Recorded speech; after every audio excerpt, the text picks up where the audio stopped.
Hello friends, I am Akshay Rathod. Welcome to the channel. The last video we saw the data types and how we can use those in Kotlin and the difference between val and var. Today in this lecture we are going to explore data types in Kotlin. We are going to explore numerical data types in Kotlin.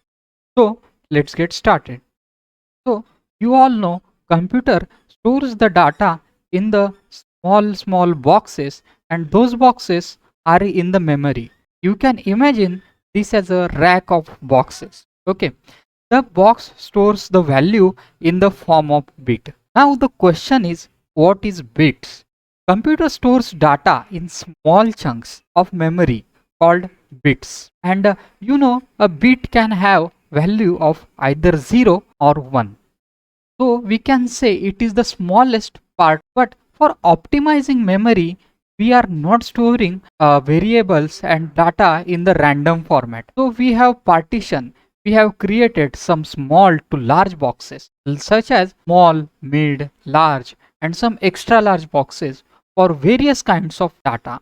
So let's see what are the numerical data type in Kotlin. The numerical data types, they store numbers, the whole numbers or the integer numbers. So in Kotlin, we have four type of numerical data type. The first one is byte, and it stores 8 bit, that is ranging from -128 to 127. The range means you can store this much of values inside that data type. After that, there is another data type which is, you can say, a mid-range data type, which is a short. And in short, it is a 16-bit data type, and it can store up to -32,000 to 32,700, as you can see here. Apart from that, most common data type in Kotlin is int, and which is 32-bit long, and it is store a large amount of numbers.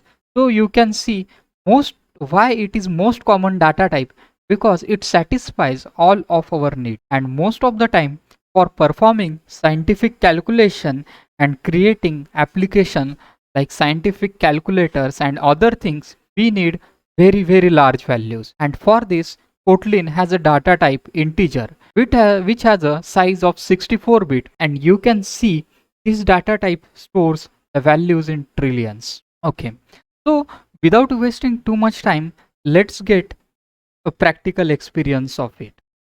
So I am going to use online playground for Kotlin because Android Studio is too heavy to use in my computer. Okay, so let's run. You can see hello smart coders. So let's create a small data type, that is var my byte, and assign its type, because Kotlin by default uses integer data type. So you can see here byte. Okay, I am going to assign it a value of 120, and let's print this variable, that is my.